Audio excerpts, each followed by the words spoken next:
Now, I want to give you a little bit of an experience or a visual in your mind, if you will. So throw me up either a yes in the chat box or give me a thumbs up if you are like me and you love your coffee.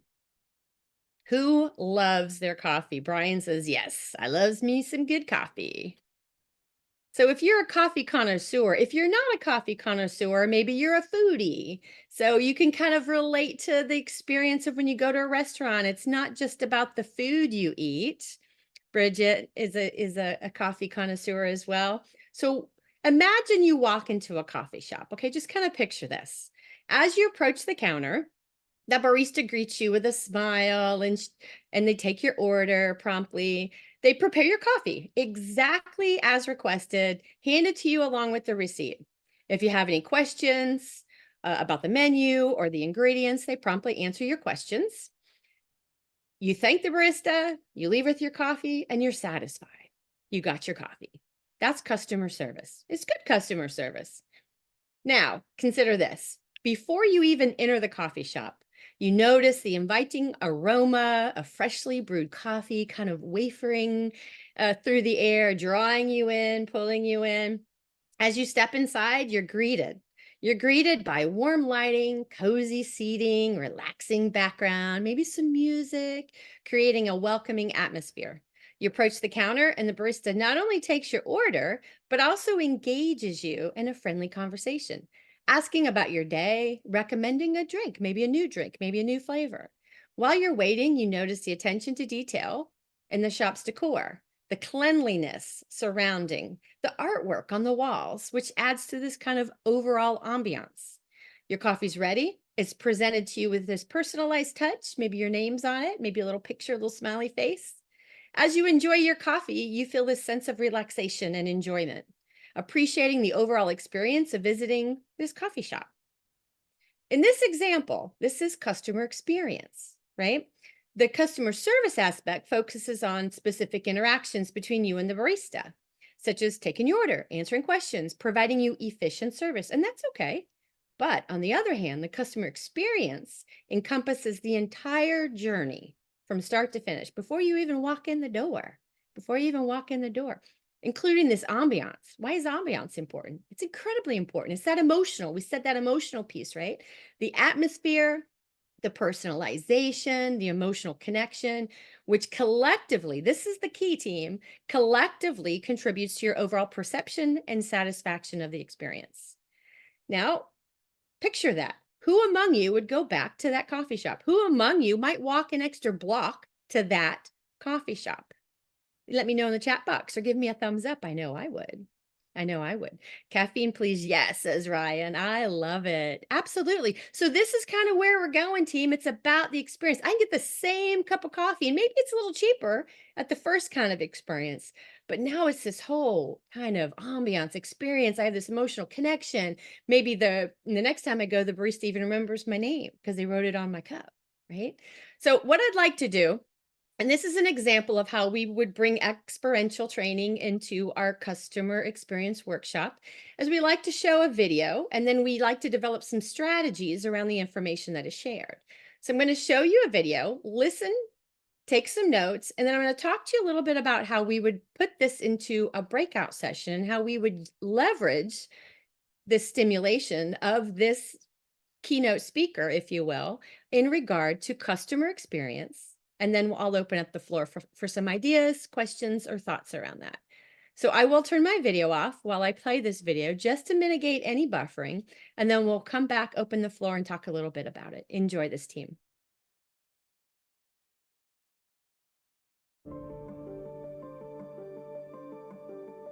I want you to stop for a second and think about, when I say customer experience for you, what does that mean? If you're anything like the students that I normally see in class, what you think about your customer experience is literally the time in which the customers interact with whatever service person you have in your organization. That's the kind of answer that I typically get when people think about customer experience. But then what I do is I ask people, talk to me about your last vacation. And I want you to spend a minute and think about your last vacation. Describe to yourself or sort of recreate in your mind what that experience was like. But when I ask them about their experience as going on vacation, they talk about planning the vacation, anticipating the vacation, what they do when they go on vacation, and then the memories that they have from vacation. The customer experience is not simply the very narrow interaction with your product. It also includes a before and an after. And those befores and afters are critical to how people understand your product and for your likelihood of achieving the holy grail, which is word of mouth. So in psychology, we talk about three sources of utility. Utility is kind of like a measure of psychological well-being. More utility is something better. Anticipated utility. How much utility will I get? Okay, I think about buying a car. My experience with the car is not just driving the car, but it's also thinking about which car to buy, getting excited about that car. Experience utility. How much utility or how much well-being am I experiencing from the actual use of the product itself? Okay, and this is typically when people think about the customer experience, they really focus on the experience utility component. Retrospective utility. What do I remember this to be like? And the memory is extremely important because the memory is what's going to determine your word of mouth. All three of those need to be managed to create a really, truly winning customer experience. Experiences aren't flat, right? You don't sort of experience the same thing at all times. You have a moment of delight, you have a moment of despair, you have a moment of meh. The way memory works is in terms of snapshots. I remember moments in that experience. And why is that so critical? Because it tells you that what you need to manage is not the film, but it's specific kind of moments. Understand how consumers experience and rewire your approach to marketing.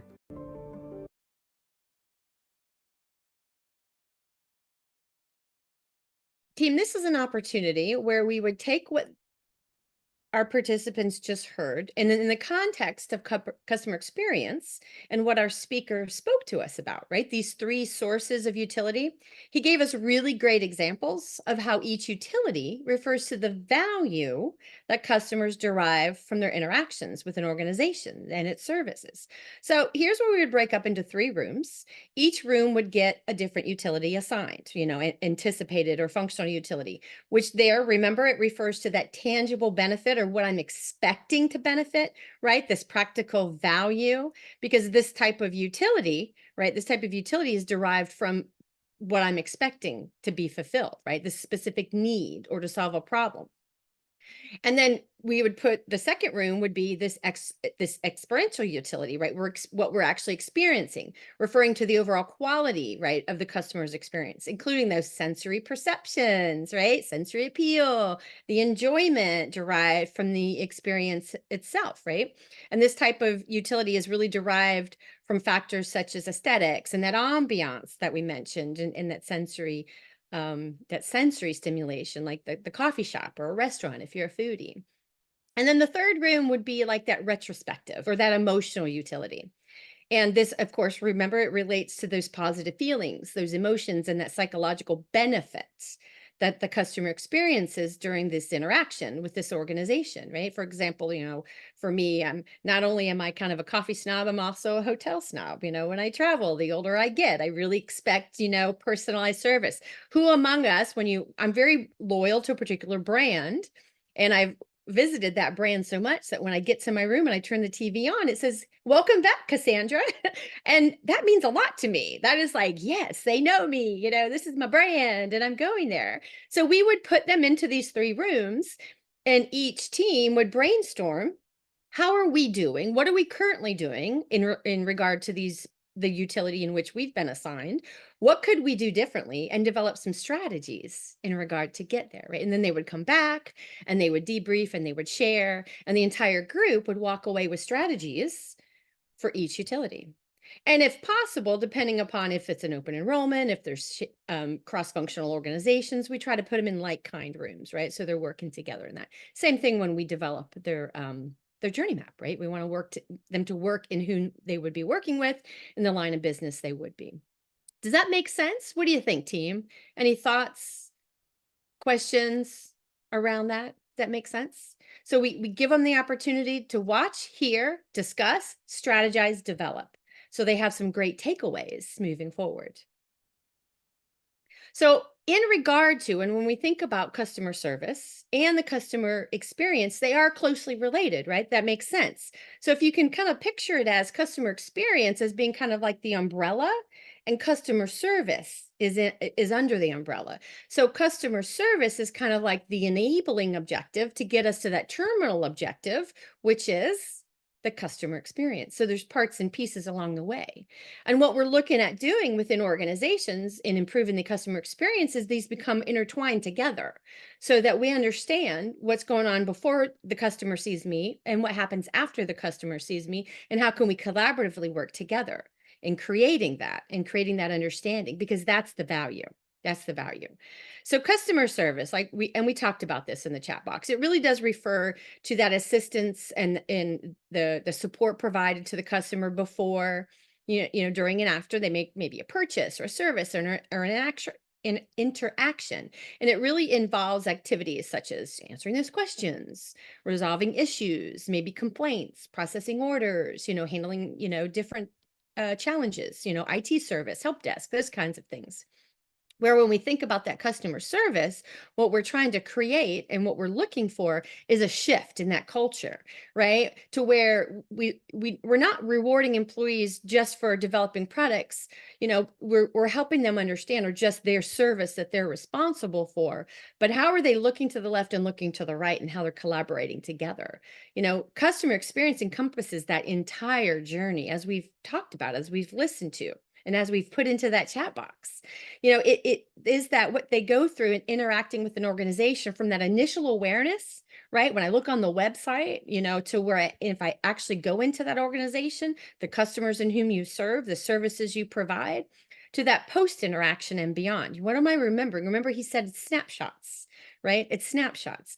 It can include all those touch points. It can include all those touch points when we talk about the factors such as the website, an app, a mobile app, a form I fill out. How easy was it? Was it user friendly? The different things that I'm interacting throughout. Because the goal, team, here's what we want to think about and be thinking about throughout our customer experience endeavor, is we want to create this seamless, memorable, and enjoyable experience for our customers at every stage of the journey. So if I'm only focusing on my little part of it, right, my customer service piece, but not on how it feeds into the next or fills in from behind, then I'm not looking at that from that holistic viewpoint. Hopefully that makes sense. Holistic experiences that drive that long-term relationship. I'm going back, and we had one of our teammates here say, I drive 4 miles away to the coffee shop I want to go to because of the way I'm treated, the experience, and I love it, as opposed to around the corner coffee shop. That makes sense? That's what we want. Different services you provide, but you want to provide that end state of where that customer leaves feeling like, I'm valued, I was cared for, and not only did I get what I needed, I feel like the entire experience was valuable for me. So as we look at that, how do we do that then? We do it by making that customer the focal point, right? That customer centricity, right? That is the approach, team, that prioritizes the needs, the preferences, and the satisfaction of the customers above all else. It involves orienting the entire organization around the customer, focusing on delivering that exceptional value and experience at every single touch point throughout the customer journey. So I want to share with you just a few key principles, if you will, and the elements of when we talk about making the customer centric and the focal point. So we have to start with understanding the customer's viewpoint, the customer's needs. Organizations that invest time and resources in understanding their customers deeply. It includes gathering insights into customer demographics, behaviors, preferences, pain points, motivations, and data analysis, right? Because we want to create this customer focused culture. The centricity requires a kind of that cultural shift that I mentioned within the organization to instill customer first mindset at every level. Customer first mindset at every level. From the frontline staff, boots on the ground who know best, they're the forward facing to your clients, to your customers, right? To collaborate and deliver that seamless personalized experience. Personalization. Remember, I go into my hotel, I turn on my TV. Welcome back, Cassandra. That's a small thing, but it means a lot to me. A smiley face on my coffee cup, or I have a great day, or thank you a latte, or some of those kinds of silly things, right? Little things. Centric organizations tailor the interactions to meet those individual needs and preferences. But how do we know what those are? That's what we're going to get to. How do I know what it is that matters? Because it's not all created the same, right? There's the customer's needs, and what we value at each touch point might also be a little bit different. And those are the things that we want to look at through our workshop. Like, how do we get there? And then that kind of continuous improvement, right? Customer centricity, it's not a one-time initiative. All right, we're done. We're there. Never. Once you think you're done, you're really done. You never are. Organizations regularly solicit feedback from their customers. That's how we make them that focal point, Now, this is one where I want you to think about empowering employees. Empowering employees. And here's some examples I want to give you that really make the difference. If you're a Stephen Covey fan, anybody a Stephen Covey fan? Anybody remember Stephen Covey?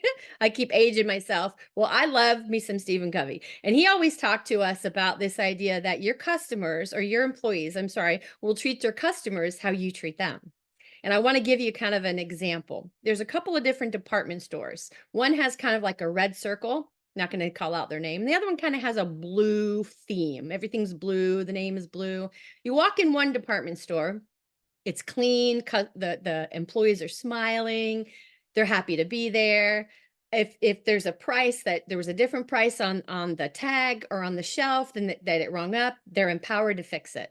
Now, the blue store, it's usually kind of, the bathrooms are usually pretty dirty. There's the racks are all messy. And if you go up to the register and the price is not correct, they have to call a manager to correct it. They are not empowered. They are not empowered. And often there's a long line, and now there's a lot of self-checkout. So if the price doesn't pop up correctly, you've got to get somebody over there. Then they've got to get a manager. So if you don't empower, right, the employees to make decisions and take actions in the best interest of the customer, that hinders that customer's journey, right? Those touch points of how quickly they're in and out. How is their time valued? I've got to wait for a manager. They've got to override it. So customer lifetime value, that's what we're looking at, right? That coffee shop. I'm going back to that coffee shop. Focusing solely on the short-term transactions teams, those don't work. Organizations with excellent customer experience and return clients recognize the lifetime value and customer investment, and understand how to nurture that loyalty. So overall, customer centricity is a strategic imperative. It truly is, for organizations seeking to differentiate themselves in a competitive way.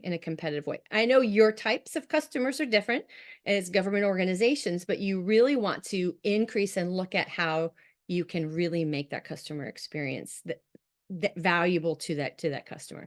And to do so, we look at these things. We have to understand what those needs are and bringing that to the forefront of our initiative. So understanding customer needs is an important part of any organization, of course, but how do we know what those are? And we're going to give you some strategies. And part of our workshop, we take a deep dive in how to do that. How do we understand what the customer is, who the customer is in regard to each particular touch point?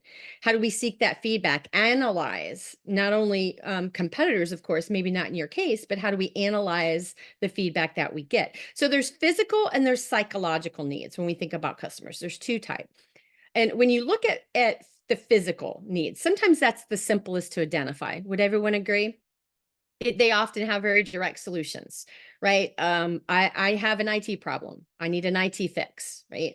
Psychological needs are sometimes somewhat harder, and they're different. And that's sometimes the challenge, right? And understanding what those are at different touch points. They're harder to identify, and are also typically the more powerful driver of customer decisions. Think about that. So I can get the same cup of coffee. I'm going to keep using that analogy. One of our team members says, yeah, I could get that cup of coffee around the corner, but I go 4 miles away. That's a psychological need, right? It is more powerful. It is a more powerful driver. So how do we figure what this looks like? How do we get there? And here are some tools that we're going to share with participants. So we take a real deep dive in understanding customers' needs during our workshop. A thorough understanding, create that customer persona, seek that feedback, analyze, right? And then what we want to do is craft this customer needs statements. It needs to be consistent. It has to be useful to the customer. has to be useful to your organization, and it needs to be clear and concise. But how do we do that? How do we find out what that is? Well, here's what we do. We create a journey map. And in our workshop, we take time, we go slow, and I'm going to show you and talk to you a little bit about what that would give you a little taste test of what it looks like to create a customer journey map. Now, I'd like to open up the chat box before I go any further and ask, is anyone here today that's created or been part of a team that created a customer journey map? Let me know in the chat box if you have. Okay, so Bridget has, good. So creating a customer experience map is a visualization tool, and it's very powerful. Brian has two, perfect. So understanding the journey that customers go through. So for those of you, that's okay. I knew you weren't yelling, Brian. But for those of you who've created a customer journey map, you can attest to this idea that by identifying, right, the journey that our customers go through when interacting with us, the organization, from initial awareness to post interaction is a very valuable tool, right? We're very visual creatures too. So we identify the persona, right? Start by defining who the customer is. What is their persona? Who's the target audience? And this includes, right? We mentioned the demographic information, the preferences, the needs, the goals, the pain points, behavioral traits. We can use market research to do this. And then we identify the touch points or interaction points that customers have with us across, various channels and platforms, because this can include a lot of different touch points. When we think of touch points, right, it's not just physical, of course, right? Especially in our virtual digital world, there are digital touch points, right? The website, the mobile app. And then, of course, there's human touch points, the customer service representatives, people we actually speak to. And then we map out the entire customer journey from that initial awareness through the end state, right? We map it out, then we collect feedback. Remember we said, how do we know what touch point is more important to one over the other? We create this and then we collect feedback at each touch point to understand these experiences, these perceptions, and the satisfaction levels. Often when we create that first draft, and those of you who've done this before, maybe you've experienced this, what we think was the most valuable touch point for a customer might be the least, right? And something we weren't putting enough attention on was a more valuable touch point. All touch points aren't created equal, and we have to glean out and differentiate which one has the most return on investment for the customer. So using the customer's feedback to identify those pain points gives us, guess what, after that, areas for improvement and opportunities to create a stronger journey map, because that's what's next, right? So we get that first one, we get some feedback, we look at where we thought we were, where we actually are, and then we create that visual representation that illustrates the steps that the customer takes, right? We map it out, then we analyze that journey again, and then use those insights. Where do we need to improve? Because once we get that first round of feedback, we use those insights. Guess what? We got to pilot it. We got to beta test it. We got to make sure that we're hitting the right marks again. That's where that continuous improvement comes in. Customer experience mapping, it's such an interactive process. And the way we do it when we're virtual is we pull up a whiteboard. Zoom has this great functionality now where you can use sticky notes on a whiteboard, and you can have templates on your whiteboard, and so does Teams if that's the platform you use. So one of the things living in this virtual posture for so long over the last couple of years, if we've gotten really better at utilizing things that we used to think we could only do if we were in the room together. So it's a very interactive workshop and a very interactive process that we help the organizations do this so that they can continue to gather feedback, analyze that data, stay agile and responsive to the changes of the customer's needs. And then, of course, regularly reviewing and updating those. So what I have for you, I want to throw just a couple of tools in the chat box. And these are what we do in our workshops is we give them a lot of deliverables, a lot of job aids, a lot of hands-on. And one of the first ones I have is just a very simple template that they'll utilize in the workshop that will help them develop kind of the outline. Because first you want to develop an outline before you actually start with your visual. And this kind of gives you that roadmap, right? So you're not just kind of like lost as you're putting it together. And then we also like to use, remember I mentioned an experiential training and workshops. We also want to give you like case studies. We want to give you takeaways, We do article reviews, and this is one we would use in our workshop, from touch points to journey. So those are a couple of things. So what I'd like to do is show you a visual uh, of how to create a journey map. And this will give you kind of an idea of, once we get that template, what do we do next with it? And then I'll come back and we'll open up the floor for a little bit of discussion. I will turn my video off just to mitigate that buffering, and then open the floor when we come back. Take a note or two in case you have a question.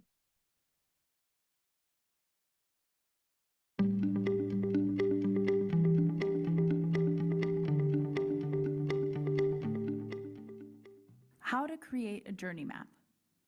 It's always good to start with a pen and paper workshop, and if you can, include your customers or multiple departments in these workshops. If you'd like, we have workshop templates for journey maps on our website for free. So, here are the steps to follow when building out a basic journey map. First, choose a scope. Journey maps can have various scales and scopes, from a high-level map showing an end-to-end experience to a more detailed maps focusing on one step of a higher-level journey, to very detailed step-by-step descriptions of micro-interactions. For an example, let's take the case of a mortgage loan. A journey map for a mortgage loan experience could show 30 years of that experience, including everything from searching to a house, signing contracts, living in the house, and making loan payments until the loan is paid off. Or another journey map can zoom in to just one of these steps to illustrate only the experience of searching and comparing mortgage loans. Another journey map could zoom in even further and illustrate a 1-hour consultation. First, decide how far you want to zoom in or out of an experience. The second step is choosing a persona. You have to choose a main actor for your journey. A journey map always focuses on the experiences of one main actor, such as a group of customers or employees. Some journey maps also combine various perspectives into one map. For example, comparing different customer groups or comparing customer experiences with those of employees. At any rate, to get started, choose a persona that you want to follow in the journey. Third, steps. A step is any experience the main actor has, such as an interaction with another person, a machine, or a digital interface. But steps can also be activities such as walking or waiting. The level of detail of each step depends on the overall scale of a journey map. As a little hint, to get started with steps, decide what is the crucial part of the experience, and then ask yourself what happens before this and what happens after. This will help you get going and building out each step. Fourth, lanes. You can add more lanes to your journey map to show or analyze different parts of the experience. For example, you can add a row of images below each step to show visually what is happening. This kind of lane with images is called a storyboard. Or you can expand on each step with more text descriptions. We call this a text lane. If you'd like to look at the emotional journey of an experience, you can add an emotional journey lane as well. Or if you want to start to create a list of ideas or jobs to be done for your organization, you could also do this with a text lane. Check out our cheat sheet on the different types of lanes you can add to a journey map. All right, team, there's a great visual example, as well as some free templates to get you started. They specifically talked about an in-person workshop. You can do this now virtually with sticky notes on whiteboards. It's a beautiful thing. Any questions, thoughts, or reactions around that, team, before I move on? Because when we think about the journey map, you want to step back and identify the nature of the journey, right? From the customers, right? We want to walk a mile in their shoes, right? Per se, understand how they navigate, right? And without a journey map, how would we know, right? And we tend to just focus on one singular step that we're responsible for. We want to understand, right? From start to finish, even before that first interaction. Anticipate those needs, those expectations, those desired outcomes. Remember in those utilities we talked about, those anticipated utilities? And then build that understanding. Now, we might say to ourselves, this is all well and good, But what about some of the challenges? So the next opportunity that we would want to get our participants to start thinking about, because anytime you ask an organization to change how we do things, we get what? We get a little pushback, right? We get a little pushback. So what we want to do is get ahead of some of those, and we'll take our participants through kind of understanding and looking at the top 7 challenges in leading breakthrough customer experiences. And this is a recent survey done by Forbes, that these are the top 7. So it's always a great idea in any kind of change management that we mitigate and get ahead of some of these challenges. So we would break out into small groups, depending on how many folks are in our workshop. They might get 2 challenges that they would want to get ahead of and develop some strategies. So when we think about 1 and 2 are the same, thank you for that, organizational alignment. Thank you, Brian. That's my little mistake. I appreciate that. So leading breakthrough experience initiative can be incredibly rewarding, but also comes with its share of challenges. So when we look at those challenges, and when we think about how to get ahead of those, number 2 should be cultural change, Brian. Thank you for that. I will correct that.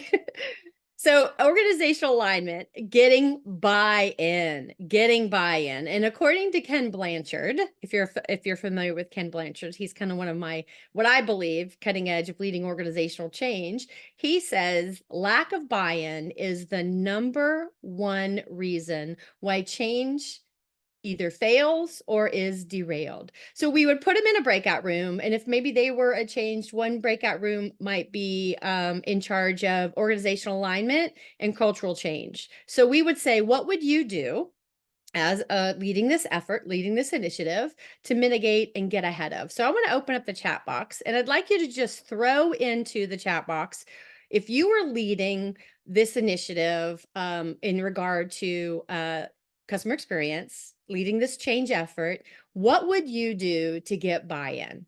Just throw it up there in that chat box, team. And this is something we would do in breakout rooms. They would develop strategies, very specific, actionable, tangible ways to get buy-in from the team. Go ahead and throw that in there. What would you do? How do we get your buy-in if we're asking you to do something differently?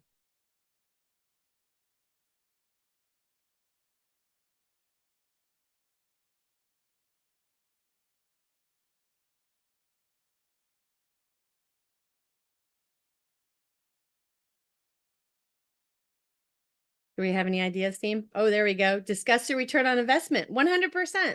What's in it for me? What is this going to do? How is this going to make a difference? What else do we do?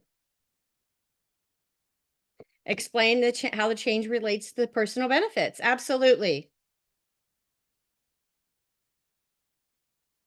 I love it. So buy-in. So, and then cultural change. So what do we do? So when you think about getting buy-in and alignment across various departments and stakeholders, so we asked you, like, what are some of the things that you would do? Ensuring that everyone is on board and working towards the same goals is 100% essential for success. Explain how the change relates. Perfect. Love that, team. We've got some collaboration there. And when we think about that cultural change, implementing a customer-centric culture mindset, it's going to really require a shift within the organization. We got to break down those silos, right? Challenging, existing some of those existing norms and behaviors, and thinking about a culture of empathy and accountability and continuous improvement. So overcoming resistance to change and kind of an ingrained habit can be a significant challenge for leaders. Thank you for that, Brian. Emphasize seeing the journey from that customer's perspective. So, and then when we look at and we think about, what about data, right? Data and insights. We have to leverage the data. Remember, we're going to get some feedback. We're going to do some needs analysis. We're going to do some data analysis. So to understand the customer's needs and preferences and behaviors, it's really critical, right, for delivering that breakthrough. However, here's the challenge. Organizations may face challenges related to that data quality, availability, because data decays really quickly, right? And so we have to do the analysis very expeditiously. So here's where we would say develop some strategies. They might come out of the breakout room saying we've got to invest in robust data infrastructure, capabilities, and cross-functional collaboration. So there's a lot of sister organizations and agencies that can cross coordinate and collaborate with each other in driving an informed decision, right? And driving an informed decision. So another challenge might be that we assign them in the breakout room. What about technology implementation? Well, that one, implementing the right technology solutions to support customer experience can be complex. It can be challenging, right? Technology is moving at a fast pace. So what would we ask, right? We get in those breakout rooms and they might say, we got to evaluate and select the right tools and platforms, integrate them with existing systems, ensure they meet those evolving needs and customers. Now, this next one I think is really crucial, and it's kind of one of my favorite to discuss. Employee engagement. So we talked a little bit about buy-in, but really take it to that next level, right? So if you were thrown into a breakout room and we said, how are you going to make sure that you get your employees, your team members engaged and excited about this change effort, right? This customer service breakthrough on customer experience. Engaging and empowering employees to deliver exceptional customer experience is crucial for success. However, what's the challenge in that? Folks might feel challenged to the training, feeling motivated. Something's new, something's different, and we're feeling a little wobbly. So what do leaders have to do? What do organizations need to do? Maybe develop communications, focus groups, training, recognition programs.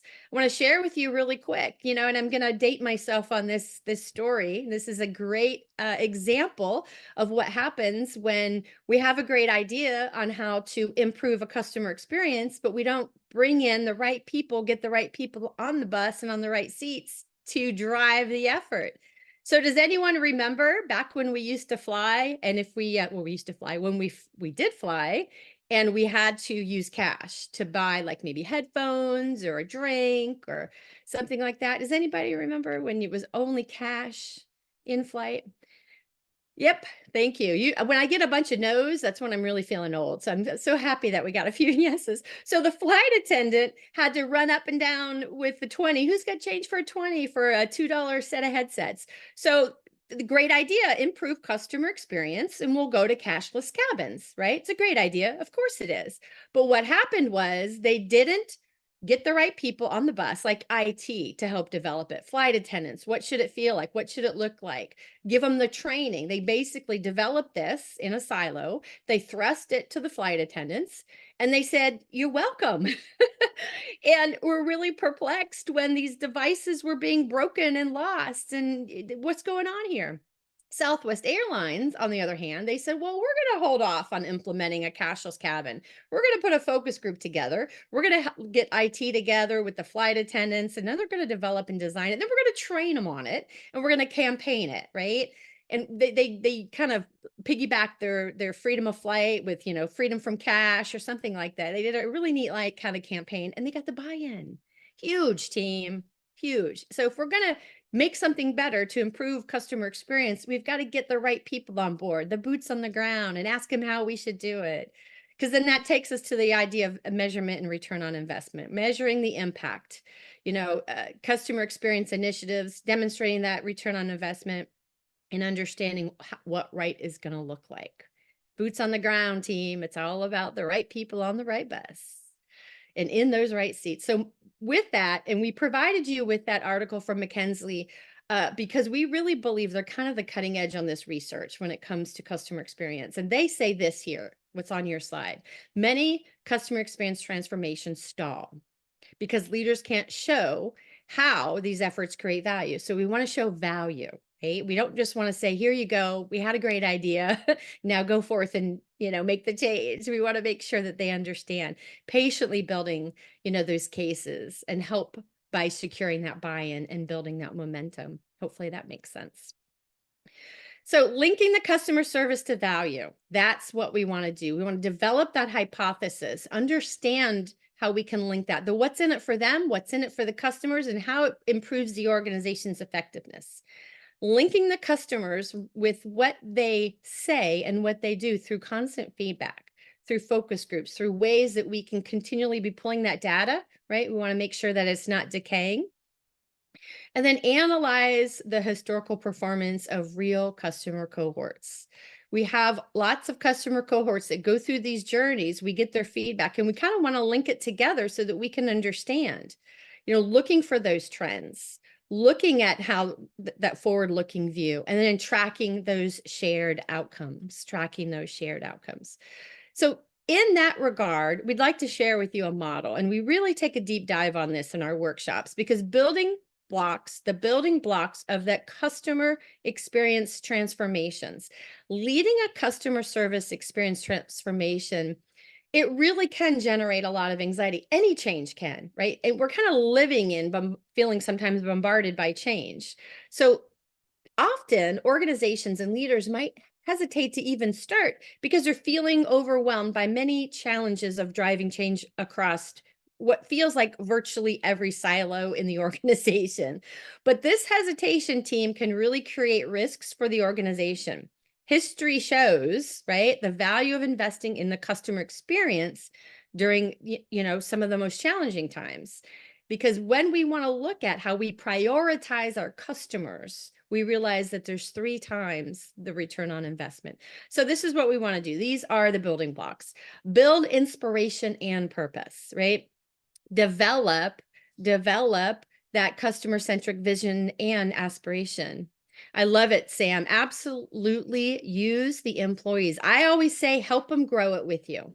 If you help them grow it with you, not only, remember, boots on the ground really know what needs to happen. These leaders, sometimes we're sitting up in these up on the balcony, and we forget to, that the folks on the dance floor really know what needs to happen. Back to the Southwest Airline case study. Sam is super smart, says Ron. So establish that link to value, translate that into that roadmap, then transform the organization, right? Develop those customers' needs, design those solutions, deliver that impact. Then team, you can enable that transformation. Transform mindsets to build those capabilities. It's not just processes. Remember, there's the physical and then there's the psychological, just like in the customer experience. Remember, there's that emotional piece to it. Set up technology, make sure we give them the right training. We don't just thrust that at them at 10,000 feet and say, you're welcome. We fixed a problem for you. Establish that cross-functional governance of agile operation, and then deploy those measurements and those performance management. So I want you, last thing, team, I'd like you to just kind of take away as we move forward with customer experience metrics. They have proliferated over the past decade, and chances that your organization is relying heavily on one or more of them is probably pretty strong. So look at this and think about journey-centric feedback, continual feedback, continual improvement mindset. Remember, we're never done. And I think in the words of Gandhi, once you think you're done, you're done. And then think systematically. Think systematically about it. Close that loop, team. Close that loop. Listen to the front line. Those boots on the ground, they know. They really know. And then focus on alignment. So thinking about that and then moving forward, team, organizations often agonize over, what is the right way to get there. This is really, in my humble opinion, the way ahead. We've got to figure out what it is your customer truly values at each touch point, make sure we're looking at those pain points, and continually process improve. At this point, team, I would like to open up the floor for any questions, any thoughts, any concerns, any added value, anything you want to circle back around to.